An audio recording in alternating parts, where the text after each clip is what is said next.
65 वर्षीय प्रकाशराव हे निवृत्त शिक्षक होते. पत्नी शांतीताई आणि प्रकाशराव पेन्शनवर आपलं साधंसुधं जीवन आनंदाने व्यतीत करत होते. त्यांना मुलगा नव्हता, पण 5 मुली होत्या, ज्या लग्न होऊन आपापल्या संसारात रमल्या होत्या. नवरा बायकोचं हे सुखी जगणं शांत होतं. मात्र म्हणतात ना, वेळ कुणासाठी थांबत नाही.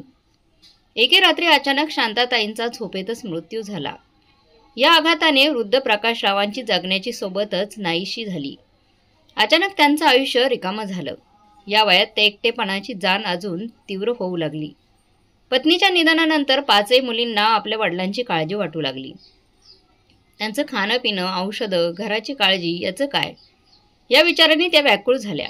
खूप चर्चा झाल्यानंतर मोठी मुलगी सुमन म्हणाली, आपण बाबांसाठी एक कायमस्वरूपी कामवाली बाई ठेवूया, जी त्यांची काळजी घेईल. सर्व बहिणींना हे योग्य वाटलं आणि काही दिवसातच एक कामवाली बाई घरात आणली. शांतीताई गेल्यानंतर 15 दिवस मुली वडिलांसोबत होत्या. मात्र शेवटी त्यांनाही परत आपल्या संसाराकडे वळावं लागलं. मुली गेल्यावर प्रकाशरावांचं घर अगदी ओसाड वाटू लागलं. कामवाली बाई फक्त तिचं ठरलेलं काम करत होती. तिला प्रकाशरावांच्या भावनांशी काही देणं घेणं नव्हतं. मनाच्या जखमा वळवण्यासाठी सहवास हवा असतो आणि तोच त्यांच्याकडे नव्हता. शांताताईंच्या निधनानंतर सुरुवातीला मित्र नातेवाईक भेटायला येत होते. हळूहळू नंतर सगळेच कमी झाले. आता प्रकाशरावांशी बोलायला किंवा त्यांचं दुःख वाटून घ्यायला कुणीही नव्हतं. सुखात सगळे असतात, पण दुःखात कुणीही जवळ राहत नाही. हे सत्य प्रकाशरावांना नव्याने जाणवलं. एकटेपणामुळे त्यांनी बाहेर जाणंही सोडलं. आजूबाजूच्या लोकांना वाटायचं की ते शांत आयुष्य जगत आहेत, पण त्यांच्या एकटेपणाच्या वेदना त्यांच्या मनाला पोखरत होत्या. एकटे राहण्याच्या मानसिक तणावामुळे प्रकाशरावांची तब्येत हळूहळू बिघडू लागली. त्यांना आता अंथरुणावर उठणंही कठीण झालं. त्यांच्या मुलींना वडिलांच्या प्रकृतीची बातमी कळाली तेव्हा 5ही मुली घाईघाईने घरी आल्या. वडिलांची अवस्था पाहून त्या दुःखाने गलबलल्या, पण तरी त्यांचं आयुष्यही आपल्या संसारात अडकलंच होतं ना. वृक्षाचा आधार मोडला तर सावली हरवते, याचा अनुभव प्रकाशरावांना आला होता. मुलींना आपल्या वडिलांसाठी वेळ देता येत नव्हता आणि प्रकाशरावांसाठी एकटेपणाचा हा प्रवास अधिकच दुःखदायक झाला होता. सर्व मुलींनी खूप विचारविनिमय केल्यानंतर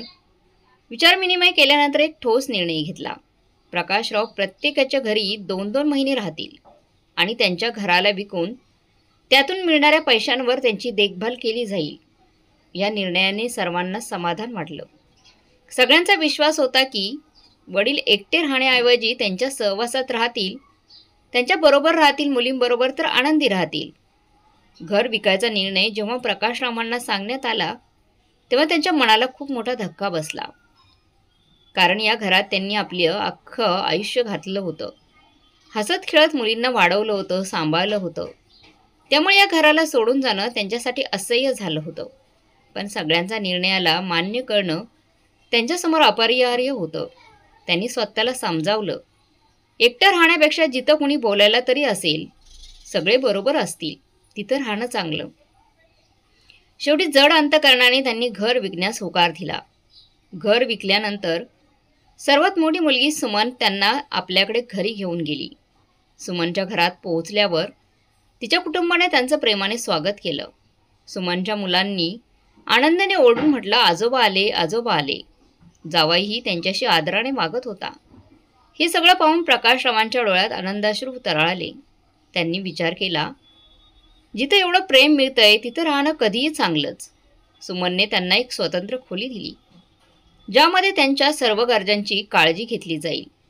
खोलीसह अटॅच बाथरूमही असल्यामुळे त्यांना कोणत्याही प्रकारचा त्रास नव्हता. सुमनच्या या व्यवस्थापनेमुळे प्रकाशरावांचं मन भरून आलं. त्यांना जाणवलं, या वृद्ध वयात कोणाला तरी माझी गरज आहे, कोणीतरी माझी काळजी घेते. सुमनच्या घरातल्या प्रेमळ वातावरणामुळे प्रकाशरावांची तब्येत हळूहळू सुधारू लागली. परिस्थिती शांत आणि समाधानकारक वाटत होती. दरम्यान त्यांच्या दुसऱ्या मुलीचेही फोन येत होते. त्यामुळे प्रकाशरावांना त्यांच्या मुलीचा आधार जाणवत होता. 1 महिना सुखात गेला, पण नंतर हळूहळू सुमन, तिचा नवरा आणि मुलांच्या वागण्यात बदल त्यांना जाणवू लागला. सुरुवातीचा आपलेपणा कमी कमी होत गेला. आता सुमनच्या मुलांची आजोबांबद्दलची प्रेमळ वागणूक उरली नव्हती. सुमनचा नवरा जो आधी आदराने वागत होता, आता त्यांना दुर्लक्षित करू लागला. प्रकाशरावांच्या मनात नवा प्रश्न उभा राहिला. माझं इथं राहणं खरंच योग्य आहे का? एका संध्याकाळी प्रकाशराव आपल्या खोलीत जप करत बसले होते. सुमन त्यांच्या खोलीत आली, त्यांच्या शेजारी पलंगावर बसली आणि ते जप संपवतील याची वाट पाहू लागली. तिच्या अचानक असं बसणं प्रकाशरावांसाठी अनपेक्षित होतं. त्यांना आश्चर्य वाटलं. आता ती माझ्याशी काय बोलणार आहे? आज अचानक या म्हाताऱ्याची सुमनला का आठवण झाली हे त्यांना समजलेच नाही. प्रकाशरावांनी अनेक वेळा तिला बोलवलं तरी ती त्यांच्याजवळ येत नव्हती. काही ना काही कारण सांगून ती त्यांना टाळत होती. प्रकाशरावांच्या मनात विचार आला, नक्कीच काहीतरी कारण असेल, असं काहीतरी काम असणार. प्रकाशरावांनी जपमाळ एक कपड्यात गुंडाळून ठेवली आणि सुमनला येण्याचं कारण विचारलं. सुमन त्वरित उत्तरली, बाबा उदय म्हणत आहेत की तुम्हाला दुसऱ्या खोलीत शिफ्ट करावं लागेल, कारण या खोलीला भाड्याने द्यायचं आहे. त्यामुळे जास्त पैसे मिळतील, कारण घराचा खर्च आता वाढला आहे. सुमनचं हे बोलणं ऐकून प्रकाशरावांच्या मनाला जबरदस्त धक्का बसला. त्यांना चांगलं माहीत होतं की त्या घरात दुसरी कोणती खोली नाही जिथे त्यांना शिफ्ट करता येईल. ते गप्प बसले आणि सुमनचं सगळं बोलणं ऐकू लागले. त्यांना समजलं नाही सुमन काय काय बोलत होती, पण प्रकाशरावांचं डोकं सुन्न होऊन गेलं. थोड्या वेळाने आपल्या मनात विचार करून त्यांनी सुमनचं बोलणं न तोडता तिला त्या खोलीचं भाडं विचारलं, कारण त्यांना माहीत होतं की सुमनला त्यांच्याकडून त्या खोलीचं भाडंच तर हवं होतं. सुमनने पटकन भाडं सांगितलं आणि त्यासोबतच खाण्यापिण्याचे पैसेही सांगितले. त्यानंतर ती खोलीतून बाहेर निघून गेली. प्रकाशराव तासनतास एकटे बसून या सगळ्या गोष्टींचा विचार करत होते आणि त्यांचे अश्रू अनावर झाले. त्यांच्या डोळ्यांना आणि कानांना विश्वासच बसत नव्हता की त्यांची स्वतःची मुलगी त्यांच्याकडून भाडं आणि खाण्यापिण्याचे पैसे मागत आहे. ते विचार करत होते, हे सगळं प्रेम, आपलेपणा, मान सन्मान हे सर्व या वृद्ध माणसाला त्यांच्या जाळ्यात अडकवण्यासाठी केलं होतं का? ते स्वतःला विचारत होते. जर सुमनने पैसे मागितले असते तर मी दिलं नसते का तिला? शेवटी ती माझी मुलगी आहे. मुलींच्या घरी आईबाप मरेपर्यंत पाणीही पित नाहीत, तरी मी तिच्या या उपकाराला तिला डबल पैसे देऊन मदत केली असती. पण अशा पद्धतीने भाडं आणि खाण्याचे पैसे मागून सुमनने प्रकाशरावांचं मन दुखावलं होतं. हे सगळंच त्यासाठी होतं का? हा प्रश्न त्यांच्या मनात घुमत होता. आणखी एक गोष्ट त्यांच्या मनात येत होती. आज त्यांना त्यांच्या पत्नी शांताताईंची खूप आठवण येत होती. सुमनच्या घरात राहून आज 2 महिने झाले होते. आता त्यांचं मन सुमनकडे पाहून पूर्णपणे बदलून गेलं होतं. त्यांना त्यांच्या घरातून लवकरात लवकर बाहेर जायचं होतं, कारण या 2 महिन्यात त्यांना त्या घराचं कधी भाडं, कधी रडत तक्रारी करणं, कधी मुलांच्या नावाने काही मागणं, असं सगळं सहन करावं लागलं होतं. प्रकाशरावांना त्या घरात एक ATM सारखं वापरलं जात होतं. त्यांना खर्च केलेल्या पैशांचं दुःख नव्हतं, पण दुःख होतं की सुमनच्या घरात त्यांना वडिलांच्या नात्याने नाही तर भाडेकरू म्हणून पाहिलं जात होतं. त्यांना आता त्या घरात राहणं, असं वागणं सहन करणं अशक्य होऊन गेलं होतं. त्यांनी ताबडतोब आपल्या दुसऱ्या मुलीला गीता आणि तिची पत्नी प्रदीपला फोन करून घरी बोलवलं. आता प्रकाशरावांनी सुमनच्या घरी राहून 2 महिने झाले होते आणि आता त्यांचा पुढील प्रवास गीताच्या घरी ठरला होता. त्यांना आनंद होता, कारण या गुदमरलेल्या आयुष्यातून सुटका होईल असं त्यांना वाटत होतं. गीता कोल्हापुरात राहत होती आणि त्यांच्या घरात कधी नातलं किंवा मित्रही भेटायला येईल असा विचार त्यांना दिलासा देत होता. गीताने आपल्या वडिलांचं प्रेमाने स्वागत केलं. प्रकाशराव जेव्हा घरी पोहोचले तेव्हा गीताची दोन्ही मुलं त्यांच्या आजोबांच्या मागे पळू लागली. आजोबांच्या आगमनामुळे त्या घरात खूप आनंद पसरला होता. गीताने आपल्या वडिलांसाठी सुमनप्रमाणेच वेगळ्या खोलीत सगळंच तसं व्यवस्थित करून ठेवलं होतं. पण यावेळी प्रकाशराव जरा सावध होते, म्हणून त्यांची थेट खोलीचं भाडं विचारलं. बाळा, मला हे सांग, खाण्यापिण्याचं आणि या खोलीचं भाडं किती होईल? नंतर कोणाला त्रास होऊ नये. गीता आश्चर्यचकित होऊन म्हणाली, बाबा, तुम्ही असं का बोलत आहात? मी तुमच्याकडून इथं राहण्यासाठी आणि खाण्यापिण्याचे पैसे घेणार? तुम्ही माझे बाबा आहात आणि तुम्ही ते हक्काने राहायला हवं. तुम्ही असं कसं विचारू शकता की मी तुमच्याकडून पैसे घेऊ शकते? कोणतीही मुलगी आपल्या आईबाबांकडून त्यांचं राहणं आणि खाणं पिणं मागेल का? गीताचं बोलणं ऐकून प्रकाशराव थोडे हसले आणि हसून गीताला सांगू लागले, बाळा, माझ्याबरोबर असं एका मुलीने केलं आहे. गीताला काही समजलं नाही, तर तिने प्रकाशरावांना सगळं स्पष्ट सांगायला सांगितलं.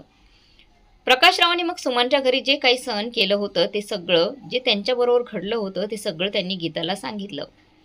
कशा प्रकारे सुमनच्या घरात त्यांच्याशी व्यवहार केला जात होता याबद्दल त्यांनी सगळं सांगितलं. हे सांगताना प्रकाशरावांच्या डोळ्यातून अश्रू वाहू लागले. ते खूप दुःखी झाले होते, कारण कधी स्वप्नातही त्यांना विचार केला नव्हता की त्यांची स्वतःची मुलगी असं काही करेल. प्रकाशरावांच्या शब्दांवर गीताचा विश्वासच बसत नव्हता. तिला विश्वासच होत नव्हता की सुमन अशा काही गोष्टी करू शकते. तिने ठरवलं की सुमनला विचारायल की असं का केलं, पण प्रकाशरावांनी तिला थांबवलं. उगाचच हे वाढवून काय उपयोग. गीताला आपलं बाबांचं म्हणणं ऐकलं आणि विषय तिथेच बंद करून टाकला. आता प्रकाशराव गीता आणि तिच्या कुटुंबियांसोबत खूप सुखाने राहू लागले.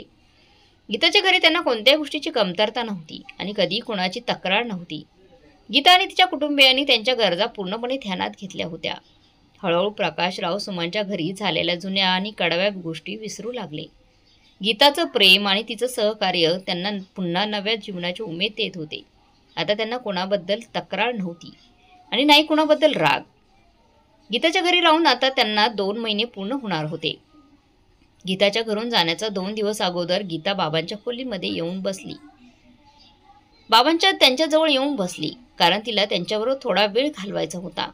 गीताने त्यांच्याजवळ बसून नवीन आणि जुन्या गोष्टींचा भरपूर चर्चा केली. गीताचा असा व्यवहार पाहून प्रकाशराव खूप आनंदी झाले. त्यांनी गीताला आपल्या गळ्याशी लावून खूप आशीर्वाद दिले. त्यांच्या डोळ्यातून पाणी वाहू लागले. थोड्या वेळातच गीताचा नवरा प्रदीप त्या खोलीमध्ये आला, ज्या ठिकाणी बाप लेकींमध्ये संवाद सुरू होता.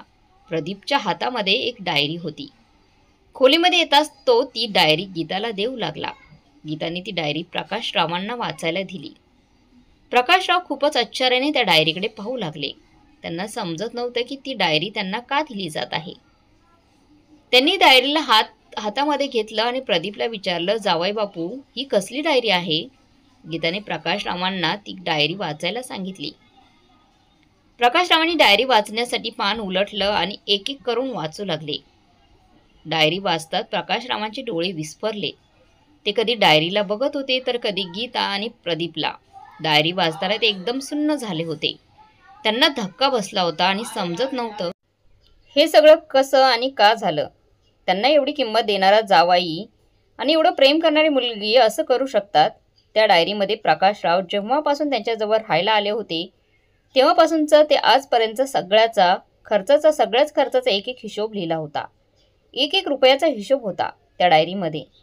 त्यांच्या खोलीमधल्या सगळ्या सुविधांचा, त्यांच्या खोलीचं लाईट बिल, त्यांना फिरायला घेऊन गेलेल्याचा खर्च, यायला जायला लागलेले पेट्रोल किंवा तिकिटाचे पैसे, फळं, भाज्या आणि माहीत नाही अजून काय काय, सगळ्यांचा एक ना एक हिशोब लिहिला होता. प्रकाशरावांनी कधी आणि कुठे खर्च केला होता सगळं तारीख आणि वेळेसकट लिहिलं होतं. हे सगळं पाहून प्रकाशरावांना खूप दुःख झालं. त्यांना समजत नव्हतं की त्यांच्याबरोबर सगळेजण असे का करत आहेत. प्रकाशराव मनातल्या मनात विचार करू लागले की घर विकताच सगळ्यांना पैसे दिले होते, तरीसुद्धा या वृद्ध बापाकडून या मुलींना काय हवं आहे. ते स्वतःला आणि आपल्या कर्माला कोसू लागले. प्रकाशरावांच्या डोळ्यातून घळघळा पाणी वाहू लागलं. आपल्या डोळ्यातलं पाणी पुसून ते गीताला म्हणाले, गीता, मी तर समजत होतं हे सगळं प्रेम, आपलंपणा, सगळं हे म्हाताऱ्या बापासाठी आहे, पण मी चुकीचा होतो. बाळा, हे सगळं बापासाठी नाही तर त्याच्या पैशासाठी होतं. ते रडत रडत आपल्या संस्कारांना दोष देऊ लागले. कदाचित माझ्या संस्कारामध्ये काही कमी राहिलं असेल, नाहीतर मला असा धोका देऊन धक्के खायला लागले नसते. गीता, त्यांची मुलगी खूप शांत स्वरात म्हणाली, बाबा, यामध्ये रडण्यासारखं काय आहे? तुम्ही सुमनताईला एवढं देऊ शकता, मग मीही तेच मागितलं आहे जो मी तुमच्यावर खर्च केला आहे. तुम्ही सुमनताईचं घरात भरत होता तेव्हा तुम्हाला वाईट वाटलं नाही, आणि आज मी थोडंसं मागितलं, मग तुम्हाला एवढं का वाईट वाटत आहे? तुम्हाला एवढी पेन्शन मिळते बाबा, त्यातले थोडे पैसे आम्हाला जर दिले तर तुम्ही गरीब तर होणार नाहीत ना. गीताच्या तोंडून असे शब्द ऐकून प्रकाशरावांना खूप मोठा झटका लागला होता. ते विचार करू लागले की गीताने कधी जाणीवसुद्धा करून दिली नाही की तिच्या मनामध्ये एवढं विष कालवले गेलेलं आहे. प्रकाशराव आता काहीही समजून घेण्याच्या परिस्थितीत नव्हते. ते आता विचार करण्याची शक्ती गमावून बसले होते. त्यांच्या मनावर एक नंतर एक घाव होत होते. तिथेच गीता आणि प्रदीप प्रकाशरावांच्या हातात चेक देऊन बाहेर निघून देखील गेले. आज प्रकाशरावांना आपल्या पत्नीची शांताताईंची खूप आठवण येत होती. कदाचित तू मला एकटीला सोडून गेली नसतीस तर मला असं दारोदारी भटकत राहावं लागलं नसतं. असो, चूक तर माझ्याकडून झाली आहे. मी या मुलींचं ऐकून आपलं घर विकलं. आता प्रकाशरावांचं मन आपल्या सगळ्याच मुलींवरून उठलं होतं. त्यांना आता कोणाजवळही जायचं नव्हतं, कारण त्यांना समजलं होतं की कुणालाही आपल्या वडिलांची गरज नाहीये. प्रत्येकाला बापाला मिळणारी पेन्शन हवी होती. त्यांना फक्त त्यांच्या पेन्शनचा पैसा दिसत होता. सगळ्या एकमेकींशी स्पर्धा करत होत्या की कोण सगळ्यात जास्त बापाला हडपणार आहे. त्यांचा म्हातारा बाप जिवंत राहिला किंवा मेला याच्याशी त्यांना काहीच देणं घेणं नव्हतं. प्रकाशराव विचार करत होते, सुमनच्या घरी धोका मिळाल्यानंतरही मी तिला माफ केलं होतं, आणि ते सुद्धा गीताने दाखवलेला आपलंपणा आणि प्रेमामुळे. त्यांना वाटलं होतं त्यांच्या मुलीमध्ये काहीच कमी नाही. तिने कोणाच्या तरी दबावाखाली येऊन हे सगळं केलं असेल. पण मात्र आज गीताने पण त्यांना असं जाळ्यात अडकवलं होतं की तिथून ती ना निघू शकत होते ना स्वतःला सावरू शकत होते. एवढं सगळं झाल्यानंतरही त्यांच्याजवळ आता कोणताच मार्ग उरला नव्हता. आता ते काय करणार, कुठे जाणार ते विचार करू लागले. आता हे आयुष्य काहीच उपयोगाचं नाहीये. त्यांची कोणालाच गरजच नाहीये. आपल्याच मुलींना वडिलांची गरज नाही असा विचार करून त्यांनी त्या चेकवर सही केली आणि विचार करू लागले, आईबाप आपल्या सगळ्या मुलांचं एका खोलीतच पालनपोषण करतात, पण एवढं सगळं मिळून आपल्या आईवडिलांना स्वतःजवळ ठेवू शकत नाहीत. आता प्रकाशरावांना खूप काळजी वाटू लागली होती स्वतःचीच. ते रोजच्याच देखाव्यापासून आणि आपल्याच बापाबरोबर केलेल्या हुशारीला कंटाळले होते. मुलींनी केलेली ह्या हुशारीला ते कंटाळले होते. ते स्वतःसाठी आता असे ठिकाण शोधू इच्छित होते ज्या ठिकाणी ते आपल्या आयुष्यातील राहिलेले क्षण आणि आपलं म्हातारपण सुखान आणि आरामात घालवू शकतील. त्या ठिकाणी कुणाची किटकिट नाही, कोणाची किरकिर नाही, कुणाची हुशारी देखील नाही, लालचीपणा देखील नाही. आता ते खूप टेन्शनमध्ये राहू लागले होते. त्यांचे हे एकटंपण आणि त्यांची निराशा याच मुलींना काही देणं घेणं नव्हतं त्याचं. तेव्हा त्यांनी आपल्या एका जुन्या मित्राला फोन लावला आणि आपल्या सगळ्या त्रासाबद्दल सांगितलं. त्यांच्या मित्राने त्यांना वृद्धाश्रमात राहण्याचा सल्ला दिला. त्या ठिकाणी तुझे दिवस आरामात जातील बघ. प्रकाशरावांना आपल्या मित्राचा वृद्धाश्रमात जाण्याचा सल्ला योग्य वाटला. ते विचार करू लागले की जर कोणाला माझी गरजच नाही तर मी कोणाबद्दल का विचार करू. कमी कमी म्हातारपणाचे राहिलेले दिवस व्यवस्थित जातील. माझ्यासारखे अनेक लोक तिथे भेटतील. सुख दुःख वाटणारं कुणीतरी मिळेल.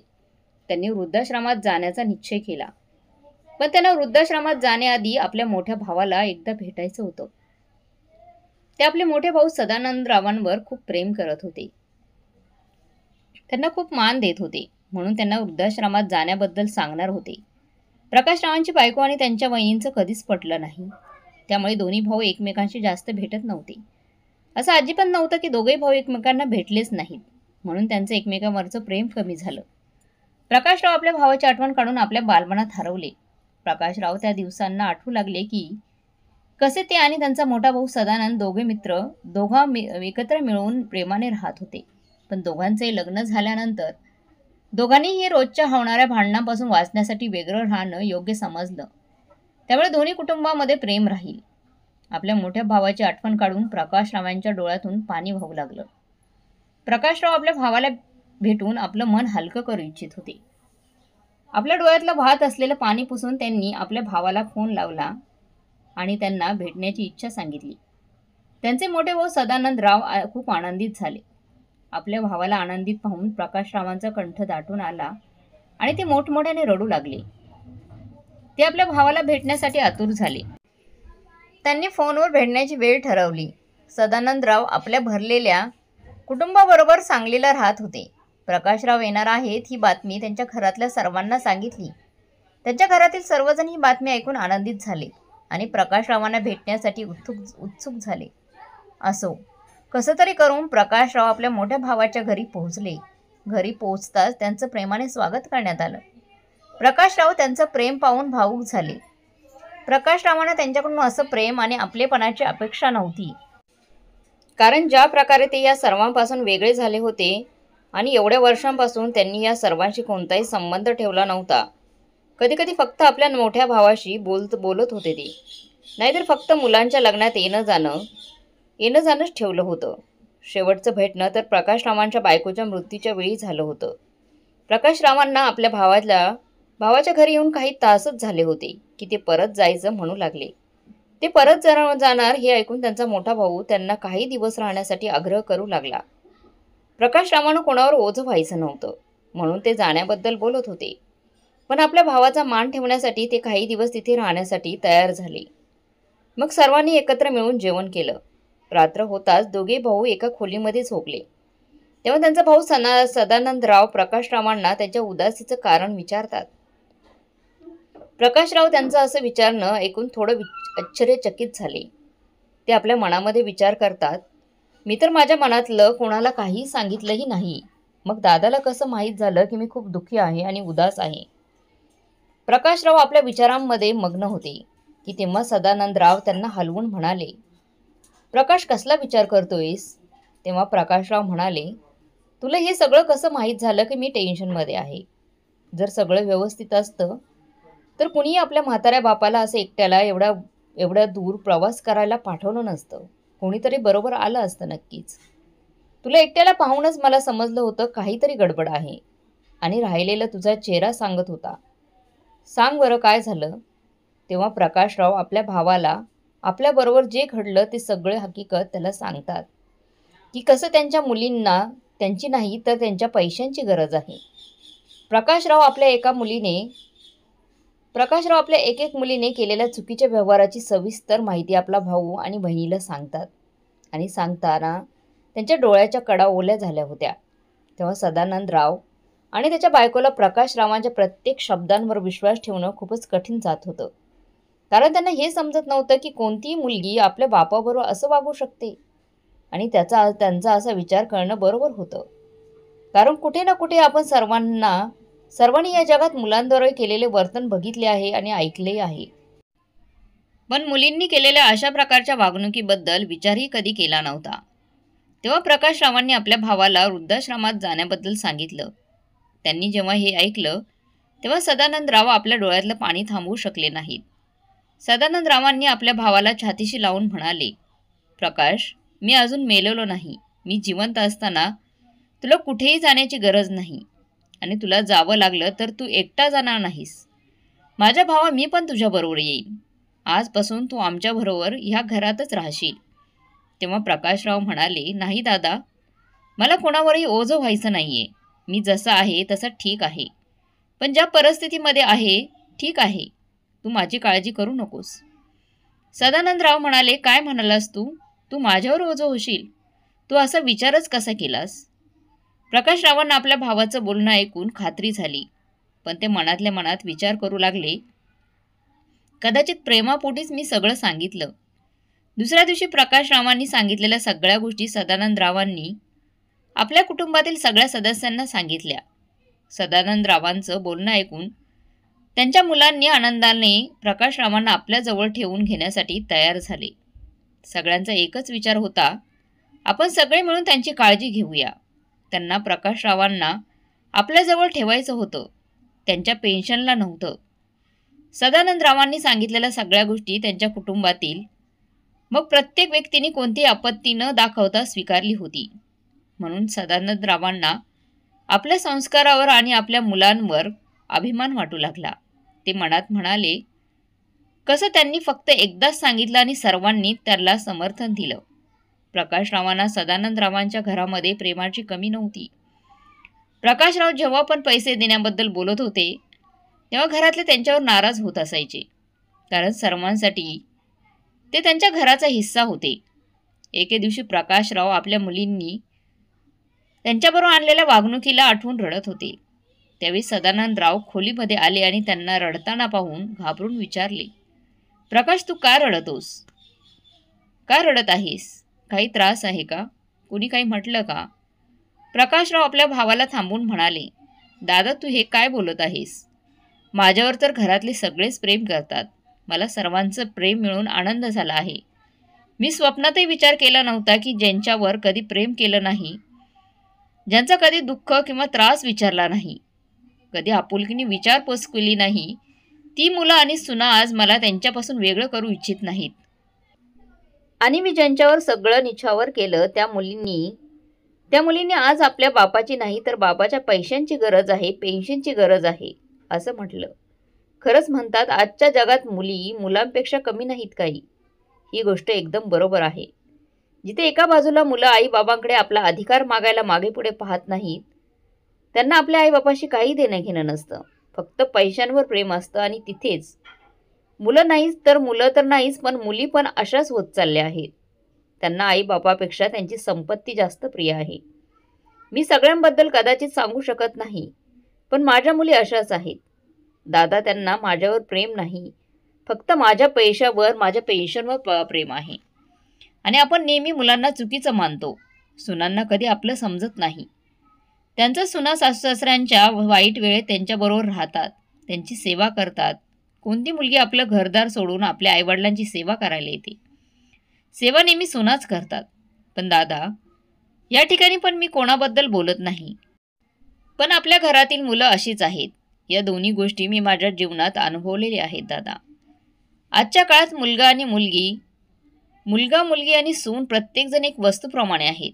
मग आईबाबांची वाटणी करायची असो किंवा त्यांच्या संपत्तीची, एका बाजूला मुलं वाईट आहेत तर मुलीही वाईट आहेत. दादा, ज्या ठिकाणी सुना वाईट आहेत त्या ठिकाणी जावाई पण. खरंच दादा, सगळं सारखं नसतं. आता प्रकाशराव मरेपर्यंत आपल्या दादाबरोबरच राहिले. त्यांना कधी कुणी कुठेही जाऊ दिलं नाही. त्यांच्या कोणत्या मुलीच्या घरी आणि कोणत्या वृद्धाश्रमात ते गेले.